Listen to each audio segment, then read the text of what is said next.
Cyber fraud से बचें, social media संभल कर चलाएं। छात्रों से डीसीपी की खास बातचीत देखिए हमारे संवाददाता प्रभाकर श्रीवास्तव की रिपोर्ट।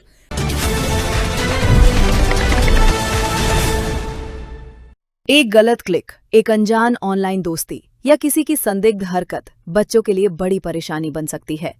इसी खतरे को लेकर रायपुर पुलिस ने छात्रों को जागरूक करने की खास पहल की। रायपुर के देवेंद्र नगर स्थित बालाजी विद्या मंदिर में साइबर क्राइम और गुड टच बैड टच को लेकर जागरूकता अभियान आयोजित किया गया, जिसमें रायपुर पुलिस कमिश्नरेट की DCP north zone Deepshikha Kashyap मुख्य अतिथि के रूप में शामिल हुईं।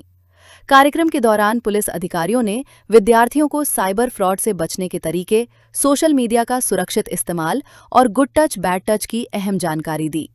डीसीपी दीपशिखा कश्यप ने छात्रों के साथ सीधे संवाद करते हुए उन्हें साइबर अपराध से बचाव के महत्वपूर्ण टिप्स बताए और किसी भी संदिग्ध गतिविधि, ऑनलाइन ठगी या असहज स्थिति की जानकारी तुरंत पुलिस या अपने परिजनों को देने की अपील की। कार्यक्रम का उद्देश्य बच्चों को डिजिटल दुनिया में सुरक्षित रहने के साथ साथ अपने आसपास होने वाली अनुचित गतिविधियों को पहचानने और उसके खिलाफ आवाज उठाने के लिए जागरूक करना रहा। देखिए डीसीपी दीपशिखा कश्यप के साथ खास बातचीत, रिपोर्टर प्रभाकर श्रीवास्तव के साथ। आज हमारे साथ छत्तीसगढ़ की वरीय पुलिस पदाधिकारी दीपमाला जी हैं और ये लगातार साइबर क्राइम पर जागरूकता अभियान चलाती रहती हैं। इसी क्रम में आज ये बालाजी विद्या मंदिर में आई हुई हैं और आज हम इनसे समझते हैं कि इस जागरूकता अभियान का उद्देश्य क्या था। नमस्कार मैम, मेरे चैनल में सबसे पहले तो आपका आने के लिए बहुत बहुत धन्यवाद। मैडम, इस जागरूकता अभियान चलाने का उद्देश्य क्या था मैम? एक्चुअली में छत्तीसगढ़ शासन ने एक साइबर जागृति अभियान चालू किया है। ये 15 अगस्त से चालू हुआ है, 2 अक्टूबर तक चलेगा। इसमें अलग अलग सप्ताह पे एक टारगेट रखा गया है। फर्स्ट जो वीक था वो बच्चों के लिए था कि बच्चों को अवेयरनेस किया जाए कि साइबर क्राइम होता क्या है, इससे बचा कैसे जाए, ऑनलाइन गेमिंग्स में कैसे बच्चे फंस जाते हैं, पोर्नोग्राफी क्या होता है, मॉर्फिंग क्या होती है, और जो शॉर्ट्स और चैट्स के चक्कर में बच्चे अपना अनावश्यक समय व्यतीत कर देते हैं, इन सब के बारे में इनको जागरूक करना था ताकि ये खुद भी जागरूक रहें, अपने पेरेंट्स को भी जागरूक करें और साइबर क्राइम से मुक्त रहें। मैम, एक चीज़ देखने को आया है कि जो भी बच्चे होते हैं उनके साथ जो भी घटनाक्रम होता है, शोषण होता है, उसमें उनके जो परिचय वाले अधिक होते हैं, उनके परिवार के यहाँ तक कि मेंबर भी होते हैं। तो इससे जागरूक करने के लिए आप क्या बोलेंगे? जैसे आपका मैं एक स्टेटमेंट सुना था कि किसी अनवांटेड लोग, मतलब जिनको आप पहचानते नहीं हैं, उनसे आप दोस्ती मत करो। लेकिन मैं अपनी रिपोर्टिंग कर में देखा हूँ अधिकतर अपने पहचान वाले ही होते हैं जिनके जो शोषण करते हैं। तो इस पे कुछ जागरूकता के लिए कुछ सोचें आप? जी, मैंने अभी बच्चों को यही बताया, अगर सोशल मीडिया पे हैं तो हम ये कहते हैं कि अनजान लोगों से मत बातें करिए, अनजान लिंक को क्लिक मत करिए, अनजान लोगों को फोटो शेयर ना करें। लेकिन जो ये घटनाक्रम है इसमें हमने ये भी देखा है कि कुछ कभी पिता ने पुत्री के साथ गलत कर दिया, बेटे ने मतलब भाई ने बहन के साथ गलत कर दिया, ऐसे भी केसेस हमारे पास आते रहते हैं। इसके लिए हमने बच्चों को ये समझाया है कि यदि कोई भी अनजाना भी हो या पहचान वाला हो, यदि उसको असहज महसूस होता है उसकी कोई भी टच से, तो उसको तत्काल रिपोर्ट करे। इसके लिए अलग अलग प्लेटफॉर्म भी पुलिस कमिश्नरेट ने जारी किए हैं, जैसे पिंक पेट्रोलिंग है, पिंक पेट्रोलिंग का हेल्पलाइन नंबर है, उस पर भी कॉल करके बच्चियां अपने प्रॉब्लम्स को शेयर कर सकती हैं और बता सकती हैं कि उनके साथ क्या हो रहा है। एकदम जायज़ और अच्छा एक्शन उसमें होगा। और बच्चियों को ये भी बताया है कि यदि वो शेयर करती हैं, स्कूल प्रबंधन को भी हमने कहा है कि एक काउंसलिंग रूम रखें ताकि बच्चे अपनी बातों को वहाँ पर शेयर कर सकें। मैम, क्या होता है कि मैं बहुत सारे लोगों से जब बातचीत करता हूँ, जो पीड़ित तो रहते हैं लेकिन उनको थाना जाने में वो बहुत हिचकते हैं, पुलिस के पास जाना नहीं चाहते हैं। मैंने बहुत सारी ऐसी रिपोर्टिंग की, उन्होंने कहना मैं थाना जाऊंगी, मैं कोर्ट कचहरी मतलब उनके साथ कुछ सामाजिक भी समस्या हो जाती है उन लोगों के साथ में। तो ऐसा मतलब इसके मतलब वो लोग थाना आए, अपनी शिकायतों को लिखाएं, इसके लिए कुछ जागरूकता कुछ कराना है? इसीलिए ही बता रहे हैं कि जो पिंक पेट्रोलिंग है उसका हेल्पलाइन नंबर जो है उस पे घर बैठे या कहीं से भी, चाहे एसटीडी से भी फोन करना चाहें तो बच्चियां अपना फोन कर सकती हैं।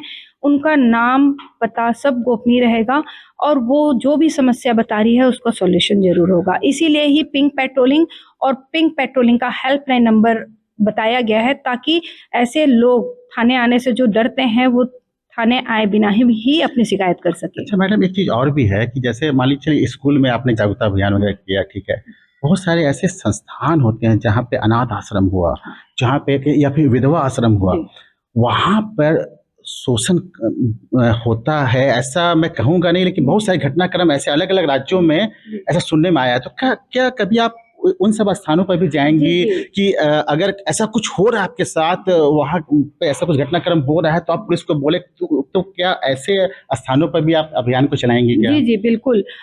अभी जो टारगेटेड है हमारा 7 सप्ताह का ये टारगेट है, तो ऐसे संस्थानों को भी आइडेंटिफ़ाई करके हम वहाँ भी ऐसी जागरूकता अभियान अच्छा चलाएँगे। मैडम, एक साइबर क्राइम वगैरह जो है आजकल जो सोसाइटीज़ है, कॉलोनीज़ है, वहाँ पे भी बहुत ज़्यादा होता है। लोग बोला जाता है कि आप को डिजिटल अरेस्ट कर लिया गया। बेचारे जो बुज़ुर्ग होते हैं, जो रिटायर पर्सन हैं, वो फँस जाते हैं और उसमें पैसे पे पैसा लूट-पाट हो उनके साथ लगातार होते रहता है।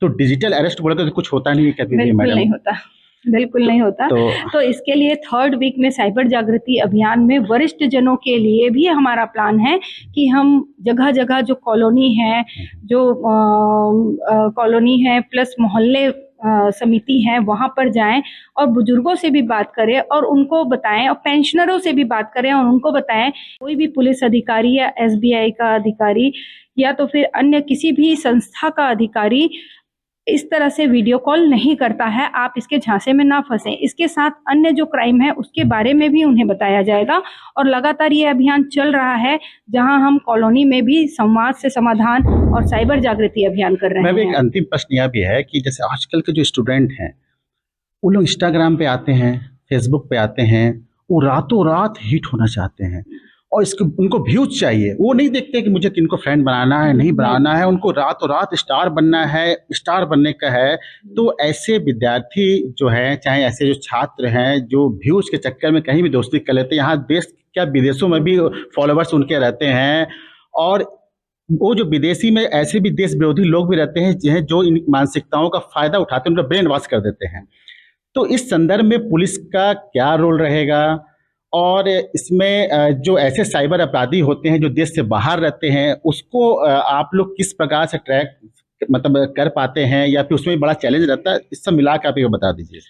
एक्चुअली में मैं सभी युवाओं से, बच्चों से ये कहना चाहूँगी, लाइक, फॉलोअर्स के चक्कर में ना पड़ें। ऐसी कोई चीज़ होती नहीं है, ये इमेजिनेशन की दुनिया होती है और केवल इमेजिनेशन ही रह जाती है क्योंकि वास्तविकता इसमें है नहीं। तो लाइक्स और फॉलोवर के चक्कर में जो ये सेल्फी डालते हैं, वीडियोस बनाते हैं, उसका 101% दुरुपयोग ही होता है। अननोन लिंक को क्लिक करते हैं, उस पे भी अपनी चीज़ें शेयर कर लेते हैं, वो भी इसका दुरुपयोग ही होता है। जैसा आपने कहा फॉरेनर्स भी इसमें इन्वॉल्व रहते हैं, तो डेफ़िनेटली रहते हैं। Actually cyber crime internationally crime है, इसका कोई लिमिट नहीं है, हद नहीं है। डिजिटल अरेस्ट हो सकता है कि आउट ऑफ इंडिया से भी किया जा रहा हो, अभी तक ऐसी रिपोर्टिंग हुई नहीं है, लेकिन यदि बाय द वे ऐसी रिपोर्टिंग होती है तो जो प्रॉपर जो प्रोसेस है हमारी पुलिस की, वो प्रोसेस अपनाई जाती है यदि क्रिमिनल्स आउट ऑफ कंट्री रहेगा। लेकिन मैक्सिमम अभी साइबर क्राइम के जो केसेस हमने देखे हैं जिसमें डिजिटल अरेस्ट हो, चाहे ऑनलाइन फ्रॉड हो या एपीके फ्रॉड्स हो, उसमें इंडिया के ही लोग इन्वॉल्व हैं और पुलिस उस पे एफआईआर करके अग्रिम कार्रवाई करती है। तो मैं सभी नागरिकों से भी अपील करती हूँ कि अपनी ओटीपी, पर्सनल क्रेडेंशियल्स किसी को भी शेयर ना करें। यदि कोई अननोन व्यक्ति फ्रेंड रिक्वेस्ट भेजता है तो उसे एक्सेप्ट ना करें। नहीं, और मेरा कहने का मतलब था मैम कि जैसे बहुत सारे ऐसे केसेस आए हैं हरियाणा में, पंजाब में, दिल्ली में, कि फेसबुक से उसका ब्रेन वॉश किया मतलब आईएसआई वगैरह जो भी देश विरोधी लोग हैं करते हैं, फेसबुक से दोस्ती करते हैं। ऐसे बहुत सारे घटनाक्रम जी, जी। आपके भी वहाँ में आया बिल्कुल, होगा। बिल्कुल। ये मैं उस घटनाक्रम की बात नहीं, कर रहा हूँ, ऐसे दोस्ती किया जाता है, उनका ब्रेन वॉश किया जाता है।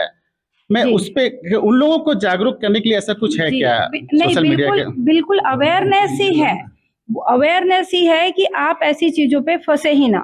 यदि आप इस तरह के साइबर क्राइम से शिकार हो जाते हैं, तो तत्काल जो हेल्पलाइन नंबर जो एमएचए के द्वारा जारी है 1930 और साइबर क्राइम रिपोर्टिंग पोर्टल, आप तत्काल उस पे जाएँ। एक चक्षु पोर्टल है, ऑलरेडी चक्षु पोर्टल के बारे में मैंने अभी बताना यहाँ पर मिस हो गया। चक्षु पोर्टल पे जाए, वहां पर भी ऑनलाइन आप शिकायत कर सकते हैं, एनोनिमसली शिकायत कर सकते हैं। वो शिकायत सीधा पुलिस के पास जाती है और पुलिस उस पर एक्शन लेने के लिए जिम्मेदार है। मैडम, आपने अपना कीमती समय दिया, इसके लिए बहुत बहुत धन्यवाद। आपने हर विषय को खुलकर बात किया हमसे। तो आप देख रहे हैं कि हमारे साथ वरीय पुलिस पदाधिकारी दीपमाला जी ने हर विषय पर खुल के बात की, लोगों को समझाया। मैं प्रभाकर श्रीवास्तव, रायपुर, छत्तीसगढ़ से नेशनल न्यूज़ लाइव चैनल के लिए।